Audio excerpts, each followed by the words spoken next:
10ஆம் வகுப்பு சமூக அறிவியல் புத்தகம் அலகு 4 இந்தியா வளங்கள் மற்றும் தொழிலகங்கள். இந்த பாடத்திலிருந்து லைன் பை லைன் கொஷின் பார்க்க போகிறோம். ஃபஸ்ட்டு நாம் பார்க்க போகிறது கனிம வளங்கள். புவியிலிருந்து கனிமங்களை தோண்டி எடுக்கும் முறைக்கு பேர் என்ன? சுரங்க தொழில். இந்திய நிலவியல் கலாய்வு நிறுவனத்தின் தலைமையிடம் எங்குள்ளது? கொல்கத்தா. இந்திய சுரங்க பணியகம் உள்ள இடம் எது? நாக்பூர். இரும்பு சாரா தொழில்நுட்ப மேம்பாட்டு மையம் உள்ள இடம் எது? ஹைதராபாத். இந்தியாவில் உள்ள சுரங்கங்கள் கனிமங்கள் யாருடைய பொறுப்பில் உள்ளன? சுரங்கப்பணி அமைச்சகம். மேம்பாடு மற்றும் ஒழுங்குமுறை சட்டம் கொண்டுவரப்பட்ட ஆண்டு எது? 1957. கனிம வளங்களை பொறுத்த வரைக்கும் 2 வகையாக பிரிப்பாங்க. உலோக கனிமம், அலோக கனிமம். ஃபஸ்ட்டு நம்ம பார்க்க போகிறது உலோக கனிமம். அதுலேயும் நம்ம முதல்ல பார்க்க போகிறது இரும்பு. தீப்பாறைகள் உருமாறிய பாறைகளில் காணப்படுவது என்ன? இரும்புத்தாது. தீப்பாறையிலும் இருக்குது, உருமாறிய பாறையிலும் இருக்குது. இந்தியாவில் காணப்படும் இரும்புத்தாது வகை என்ன? Haematite, magnetite. 2 டைப்பான இரும்புத்தாது வகை இந்தியாவில் இருக்குது. இரும்பின் முக்கிய தாதுக்கள் எத்தனை? 5 வகையான தாதுக்கள் இருக்குது. தாது என்றால் எந்த தனிமத்திலிருந்து அதிக அளவுக்கு இரும்பு நமக்கு கிடைக்குதோ அதைத்தான் தாதுன்னு சொல்லுவாங்க.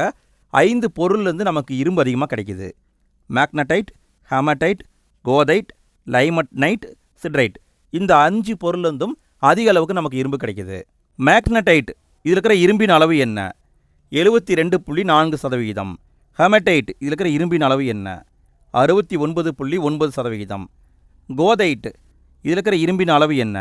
62.9%. லைமனைட் இதில் இருக்கிற இரும்பின் அளவு 55%.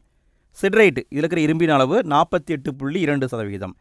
இந்த 5 தாதுவிலையும் மேக்னடைட் இதில் அதிகமான இரும்பு இருக்குது. அடுத்ததாக ஹேமடைட்டில் இரும்பு இருக்குது. நாட்டில் இரும்புத்தாது உற்பத்தியில் முதலிடம் வகிக்கும் மாநிலம் ஜார்க்கண்ட் மாநிலம். நாட்டுடைய 25% இரும்பை தயாரிக்குது. நாட்டில் இரும்புத்தாது உற்பத்தியில் 2ஆம் இடம் எது? ஒடிசா மாநிலம் 21% அளவுக்கு தயாரிக்குது. நாட்டில் இரும்புத்தாது உற்பத்தியில் 3ஆம் இடம் எது? கர்நாடக மாநிலம் 20% தயாரிக்குது. கர்நாடகாவில் கிடைக்கிறது மேக்னடைட் வகை. இந்த 2 இருக்கு இல்லைங்களா, இந்த 2லையும் கிடைக்கிறது ஹேமடைட் வகை. கர்நாடகாவில் இருக்கிறது மேக்னடைட் வகை. நாட்டில் இரும்புத்தாது உற்பத்தியில் 4ஆவது இடம் சத்தீஸ்கர், 18% அளவுக்கு தயாரிக்கிறாங்க. இங்கே கிடைக்கிறதும் மேக்னடைட் தான். இந்த 2ம் மேக்னடைட், முன்னாடி பார்த்த 2ம் ஹேமடைட். இந்தியாவில் இரும்பு எஃகு நிறுவனத்திற்கு யார் பொறுப்பு? இந்திய இரும்பு எஃகு ஆணையம். இந்திய இரும்பு எஃகு ஆணையம் சாயில் என்று சொல்வார்கள்.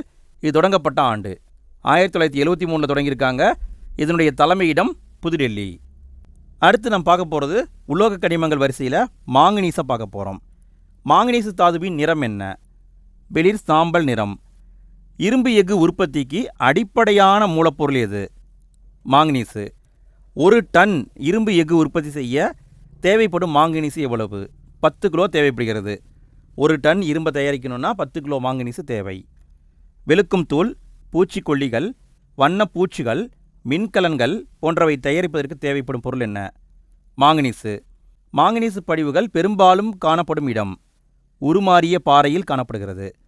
மாங்கனீசு படிவுகள் அதிகம் உள்ள மாநிலங்கள் ஒடிசா மற்றும் கர்நாடகா.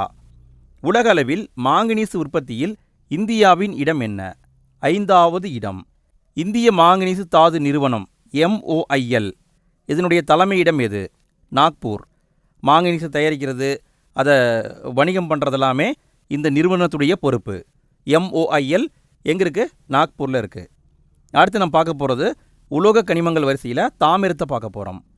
மனிதனால் கண்டுபிடிக்கப்பட்ட முதல் உலோகம் எது? தாமிரம். தாமிரத்தை துத்தநாகத்துடன் சேர்க்கும் பொழுது கிடைப்பது என்ன? பித்தளை கிடைக்கிறது. தாமிரத்தை தகரத்துடன் சேர்க்கும் பொழுது கிடைப்பது என்ன? வெண்கலம் கிடைக்கிறது. மின்சார கம்பி, மின்சாதன உற்பத்திக்கு அதிகம் பயன்படுத்தப்படுவது என்ன? தாமிரம்.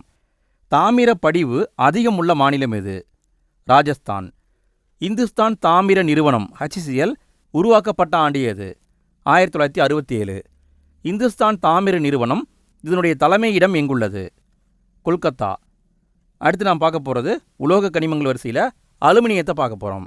அலுமினியத்தின் முக்கிய தாது என்ன? பாக்சைட். பாக்சைடு என்ற சொல் எதிலிருந்து பெறப்பட்டது? லீபாக்ஸ் என்ற பிரெஞ்சு வார்த்தையிலிருந்து பெறப்பட்டது. பாக்சைட் தாது எதில் அதிகம் உள்ளது? நீரேற்ற அலுமினிய ஆக்சைடு அதிகம் உள்ள பாறையில் காணப்படுகிறது. எந்த மண்ணில் பாக்சைடு அதிகம் காணப்படுகிறது? சரளை மண்ணில் காணப்படுகிறது.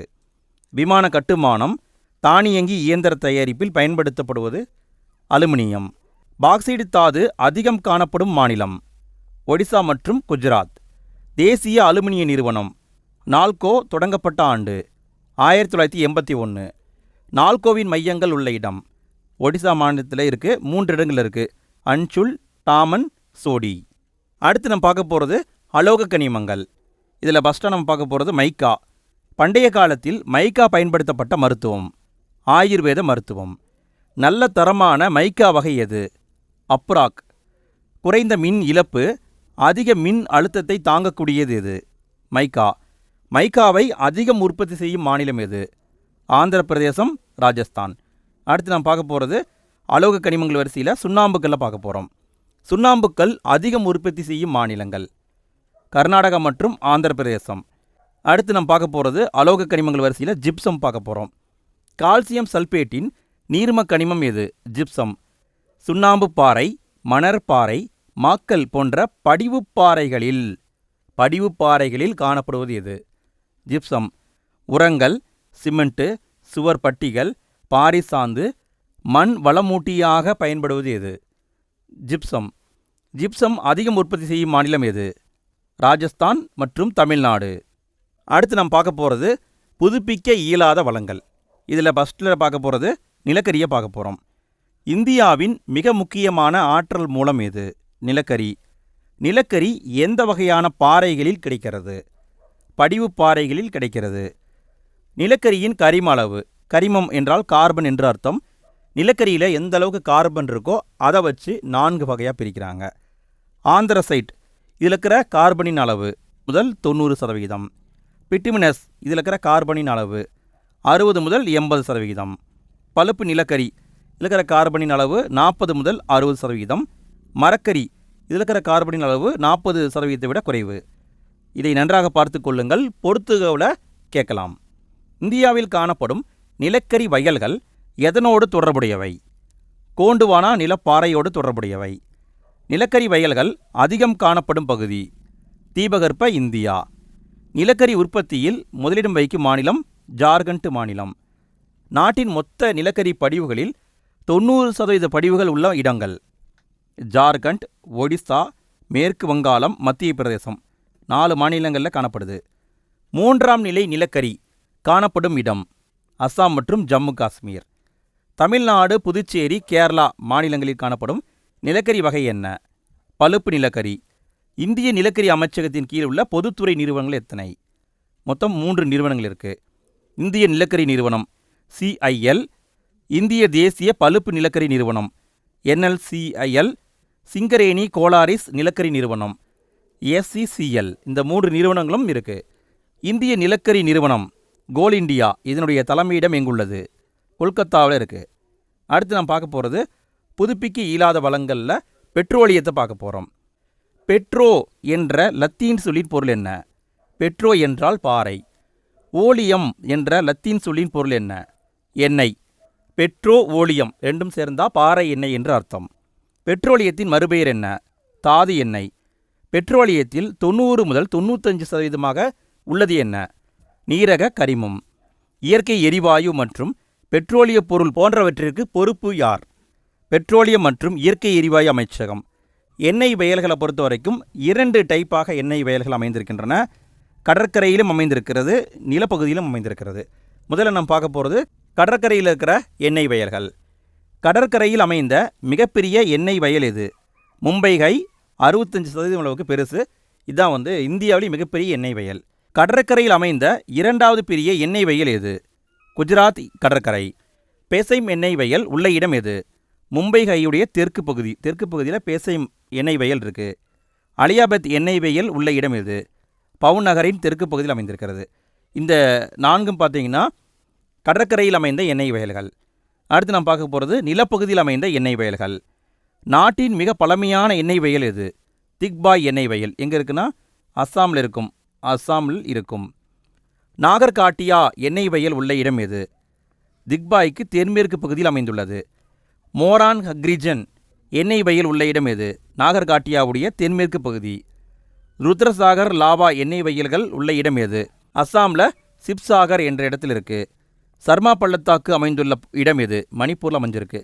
இது எல்லாமே பார்த்தீங்கன்னா நிலப்பகுதியில் இருக்கிற எண்ணெய் வயல்கள். அடுத்து நாம் பார்க்க போகிறது புதுப்பிக்க இயலா வளங்களில் இயற்கை எரிவாயுவை பார்க்க போகிறோம். இயற்கை எரிவாயுவின் பெரும்பகுதி என்ன? மீத்தேன் வாயு. இயற்கை எரிவாயு உற்பத்தி மற்றும் விநியோகம் செய்யும் நிறுவனங்களுள் மிகப்பெரியது எது? கெயில் நிறுவனம். கெயில் நிறுவனத்தின் தலைமையிடம் எங்குள்ளது? புதுடில்லியில் உள்ளது. அழுத்தப்பட்ட இயற்கை எரிவாயு CNG இதில் அதிகம் உள்ளது என்ன? மீத்தேன் தான் இருக்குது. அடுத்து நாம் பார்க்க போகிறது மரபுசாரா ஆற்றல் வளங்கள், அனல் மின் சக்தியை பார்க்க போகிறோம். தேசிய அனல் மின் நிறுவனம் NTPC தொடங்கப்பட்ட ஆண்டு எது? 1975. தற்சமயம் தேசிய அனல் மின் நிறுவனத்தின் கீழ் செயல்படும் நிலக்கரி சார்ந்த அனல் மின் திட்டங்கள் எத்தனை? நிலக்கரி சார்ந்த அனல் மின் திட்டங்கள் 13. தற்சமயம் தேசிய அனல் மின் நிறுவனத்தின் கீழ் செயல்படும் இயற்கை எரிவாயு சார்ந்த அனல் மின் திட்டங்கள் எத்தனை? 7 திட்டங்கள் இருக்குது. நிலக்கரி சார்ந்ததுன்னா 13, இயற்கை எரிவாயு சார்ந்ததுன்னா 7. அடுத்து நம்ம பார்க்க போகிறது மரபு சார்ந்த ஆற்றல் வளங்கள். இதில் ஃபஸ்ட்டு நம்ம பார்க்க போகிறது அணுசக்தியை பார்க்க போகிறோம். அணுசக்தி தயாரிக்க தேவைப்படும் தனிமங்கள் என்னென்ன? Uranium, thorium. இந்தியாவுடைய முதல் அணுமின் நிலையம் தொடங்கப்பட்ட இடம் 1969 தொடங்கியிருக்காங்க. மும்பைக்கு அருகில் இருக்கிற தாராப்பூர் என்ற இடத்தில் தொடங்கியிருக்காங்க. கோட்டா, ரவத்பட்டா அணுமின் நிலையங்கள் உள்ள மாநிலம் ராஜஸ்தானில் இருக்குது. இந்திய அணுமின் சக்தி நிறுவனம் NPCIL இதனுடைய தலைமையிடம் எங்குள்ளது? மும்பையில் உள்ளது. கல்பாக்கம் அணுமின் நிலையத்தின் திறன் என்ன? 440 மெகாவாட். கூடங்குளம் அணுமின் நிலையத்தின் திறன் என்ன? 2000 மெகாவாட். இந்த இரண்டுமே தமிழ்நாட்டில் இருக்குது. நரோரா அணுமின் நிலையம் அமைந்துள்ள இடம் எது? உத்தரப்பிரதேசம். கைகா அணுமின் நிலையம் அமைந்துள்ள இடம் எது? கர்நாடகா. காக்ரபாரா அணுமின் நிலையம் அமைந்துள்ள இடம் எது? குஜராத். இதை பொறுத்துக்கோவில் கேட்க வாய்ப்பு இருக்குது. எந்த மாநிலத்தில் என்ன பேரில் அணுமின் நிலையம் அமைஞ்சிருக்குன்னு பார்த்துக்கோங்க. அடுத்து நாம் பார்க்க போகிறது புதுப்பிக்கக்கூடிய வளங்கள். இதில் ஃபஸ்ட்டு நம்ம பார்க்க போகிறது நீர்மின் சக்தி. நீர்மின் சக்தி உலக மின் தேவையில் எத்தனை சதவீதத்தை பூர்த்தி செய்கிறது? 7%. இந்தியாவுடைய முதல் நீர்மின் நிலையம் அமைக்கப்பட்ட இடம் 1897 டார்ஜிலிங் என்ற இடத்துல நீர்மின் சக்தி நிலையத்தை அமைச்சிருக்காங்க. தேசிய நீர்மின் சக்தி நிறுவனம் அமைந்துள்ள இடம் எது? பரிதாபாத்தில் அமைந்துள்ளது. அடுத்து நாம் பார்க்க போகிறது புதுப்பிக்கக்கூடிய வளங்களில் சூரிய ஆற்றல் பார்க்க போகிறோம். இந்தியாவின் சூரிய சக்தி நிறுவனத்துடைய தலைமையிடம் எங்குள்ளது? புதுடில்லியில் உள்ளது. அடுத்து நாம் பார்க்க போகிறது புதுப்பிக்கக்கூடிய வளங்களில் காற்று சக்தியை பார்க்க போகிறோம். இந்தியாவில் அதிக அளவு காற்றாலைகளை கொண்ட மாநிலம் எது? தமிழ்நாடு. உலகில் அதிக காற்றாலை கொண்ட பெரிய காற்றாலை பண்ணை எங்குள்ளது? கன்னியாகுமரி மாவட்டத்தில் உள்ள முப்பந்தல் மற்றும் பெருங்குடி பகுதியில் அமைஞ்சிருக்கு. இந்தியாவில் காற்றாலை மின் உற்பத்தி முதலில் தொடங்கப்பட்ட ஆண்டு 1856 தொடங்கினாங்க. இந்தியாவில் காற்றாலை மின் உற்பத்தி முதலில் தொடங்கப்பட்ட இடங்கள் மொத்தம் 3 இடங்களில் தொடங்கினாங்க. குஜராத்தில் ஓகா, மகாராஷ்டிராவில் ரத்னகிரி, தமிழ்நாட்டில் தூத்துக்குடி. உலக அளவில் அதிக காற்றாலை திறனில் இந்தியாவின் இடம் என்ன? 4வது இடம். தேசிய காற்றாற்றல் நிறுவனம் தொடங்கப்பட்ட ஆண்டு 1998. தேசிய காற்றாற்றல் நிறுவனம் அமைந்துள்ள இடம் சென்னையில் அமைந்துள்ளது. அடுத்து நம்ம பார்க்க போகிறது புதுப்பிக்கக்கூடிய வளங்களில் ஓதசக்தி மற்றும் அலைசக்தியை பார்க்க போகிறோம். ஓதசக்தி உற்பத்திக்கு மிக உகந்த இடம் எது? காம்பே வளைகுடா. கட்ச் வளைகுடா பகுதியின் ஓதசக்தி திறன் என்ன? 1000 மெகாவாட். சுந்தரவன பகுதியின் ஓதசக்தி திறன் என்ன? 100 மெகாவாட். 150 கிலோவாட் உற்பத்தி திறன் கொண்ட அலைசக்தி ஆலை அமைக்கப்பட்டுள்ள இடங்கள் 2 இடங்கள் அமைக்கப்பட்டிருக்கு. திருவனந்தபுரத்தில் விளிஞ்சம் அப்படிங்கிற இடத்துல அமைச்சிருக்காங்க. அந்தமான் நிக்கோபர் தீவுகிட்ட அமைச்சிருக்காங்க. அடுத்து நம்ம பார்க்க போகிறது தொழிலகங்கள். முதல்ல பார்க்க போகிறது வேளாண் சார்ந்த தொழிலகங்கள். இதில் ஃபஸ்ட்டு நம்ம பார்க்க போகிறது பருத்தி நெசவாலைகள். இந்தியாவுடைய முதல் பருத்தி நெசவாலை எங்கு தொடங்கப்பட்டது? 1818 போர்ட் கிளாஸ்டர் என்ற இடத்தில் தொடங்கப்பட்டது. பருத்தி நெசவாலை துறையில் இந்தியா உலகில் எத்தனையாவது இடத்தில் உள்ளது? 2வது இடத்தில் உள்ளது. பருத்தி உற்பத்தியில் இந்தியாவின் இடம் என்ன? பருத்தி உற்பத்தியில் 3வது இடத்துல இருக்கும். இந்தியாவின் மிகப்பெரிய நவீன தொழிலக பிரிவு எது? பருத்தி நெசவாலைகள். பருத்தி இலையிலிருந்து விதைகளை பிரித்தெடுக்கும் முறைக்கு பேர் என்ன? ஜின்னிங். இந்தியாவின் மான்செஸ்டர் என்று அழைக்கப்படுவது எது? மும்பை. தமிழ்நாட்டில் அதிகம் பருத்தி நெசவாலைகள் உள்ள இடம்? கோயம்புத்தூர். தென்னிந்தியாவின் மான்செஸ்டர் என்று அழைக்கப்படுவது எது? கோயம்புத்தூர். தமிழ்நாட்டில் உள்ள 435 நெசவாலைகளில் 200 நெசவாலைகள் உள்ள இடம் கோயம்புத்தூரில் இருக்குது.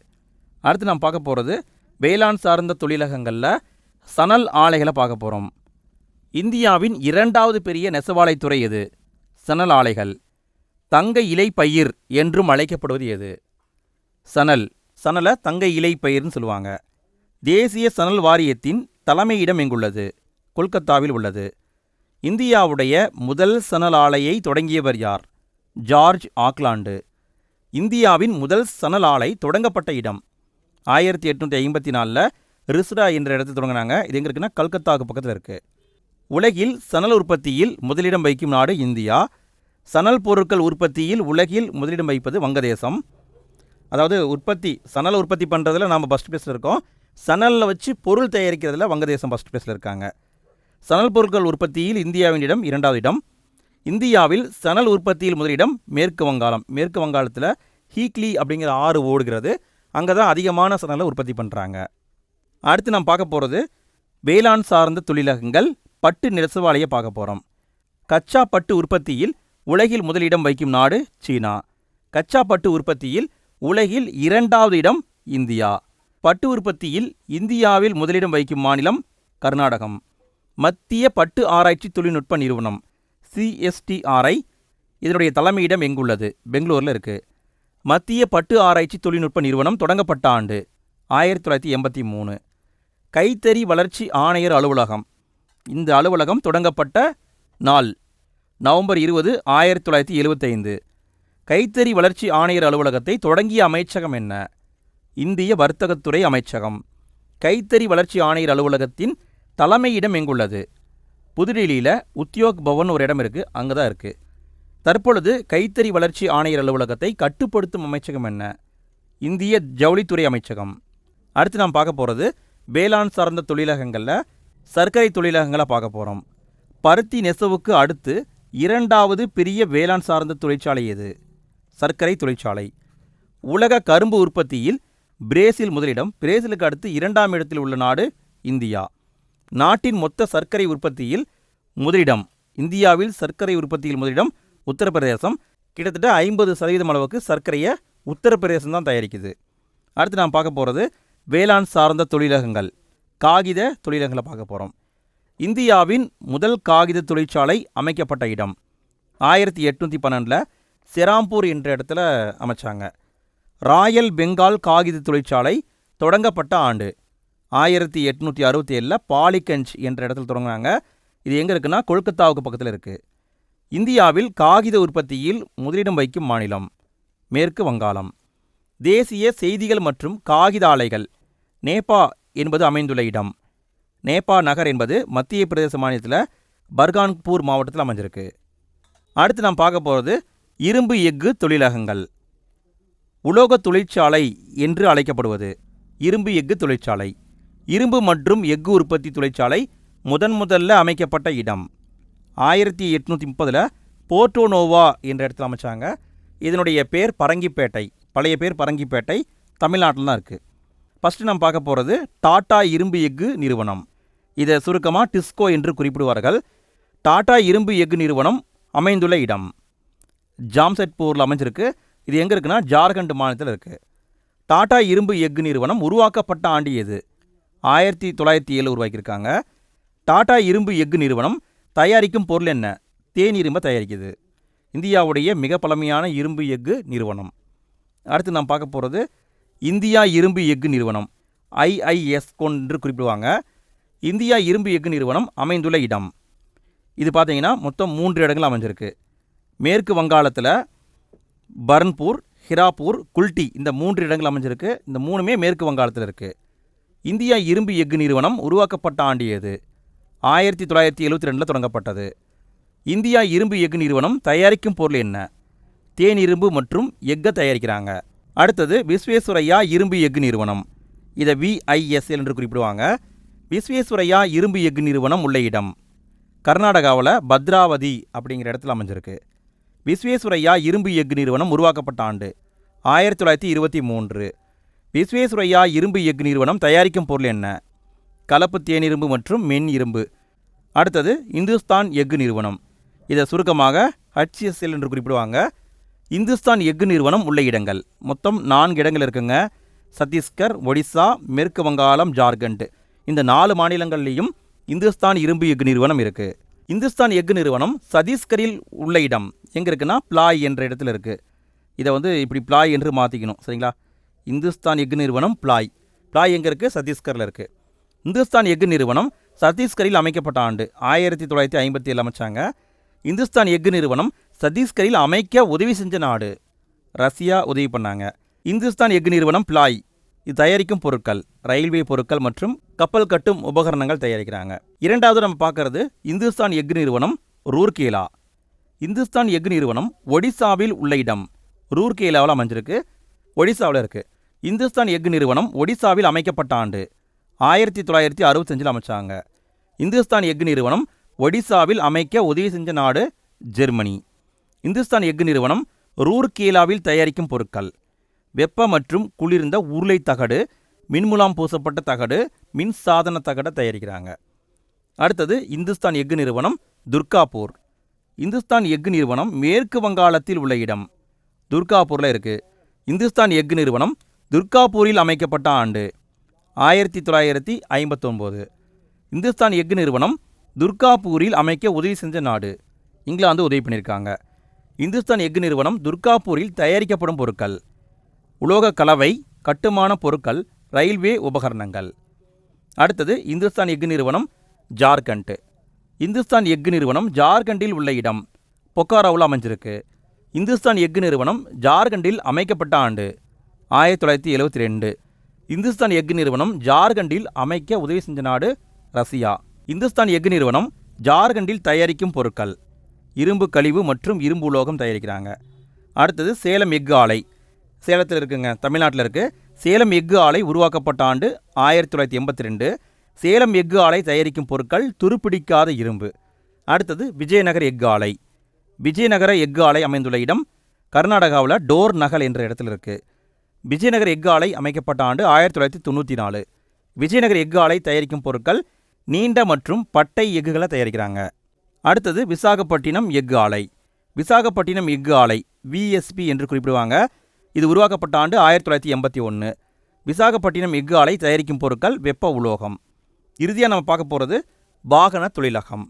ஃப்ரெண்ட்ஸ், இதே மாதிரி மற்ற பாடங்களுக்கு நம்ம வீடியோ போட்டிருக்கோம். அதுக்கான லிங்க்கு ஃபஸ்ட்டு கமெண்ட்லேயும் இருக்குது, எண்டு ஸ்க்ரீன்லேயும் இருக்குது. மறக்காமல் அதையும் பார்த்துடுங்க. இந்த வீடியோவை கடைசி வரைக்கும் பார்த்தவங்க உங்களுக்கு பயனுள்ள வகையில் இருந்தது அப்படின்னா மறக்காமல் I am finished அப்படிங்கிற ஒரு மெசேஜை தட்டி விடுங்க. உங்கள் ஃப்ரெண்ட்ஸ்க்கும் ஷேர் பண்ணுங்கள். வீடியோவுக்கு முடிஞ்சால் லைக்கும் போட்டுவிடுங்க. சரி, பார்க்கலாம். இந்தியாவுடைய முதல் வாகன தொழிலகம் அமைக்கப்பட்ட ஆண்டு 1947 அமைச்சாங்க. அதனுடைய பேர் பிரிமியர் வாகன நிறுவனம். இந்தியாவுடைய முதல் வாகன தொழிலகம் அமைக்கப்பட்ட இடம் எது? மும்பையில் குர்லா என்ற இடத்துல அமைச்சாங்க. இந்தியாவின் இரண்டாவது வாகன தொழிலகம் எது? இந்துஸ்தான் மோட்டார் நிறுவனம் 1948 உருவாக்குனாங்க. இந்தியாவின் இரண்டாவது வாகன தொழிலகம் உள்ள இடம் எது? கல்கத்தாவில் உத்தரபாரா என்ற இடத்துல தொடங்கினாங்க. இந்தியா வாகன உற்பத்தியில் உலகில் எத்தனையாவது இடம்? 7வது இடம். ஆசியாவின் டெட்ராய்ட் என அழைக்கப்படுவது எது? சென்னை. இந்தியாவில் உற்பத்தி செய்யும் திட்டம், அதாவது மேக் இன் இந்தியா புரோகிராம் தொடங்கப்பட்ட ஆண்டு 2014. இந்தியாவில் உற்பத்தி செய்யும் திட்டத்தின் நோக்கம் என்ன? உலக வரைபடத்தில் இந்தியாவை சிறந்த தொழிலக உற்பத்தி மையமாக காண்பித்தல். இந்தியாவில் கனரக மின்சாதன தொழிலகங்களில் மிக முக்கியமானது எது? பெல் நிறுவனம். பாரத மிகுமின் நிறுவனம். பாரத மிகுமின் நிறுவனத்தின் கிளைகள் உள்ள இடங்கள் மொத்தம் 7 இடங்கள் இருக்குது.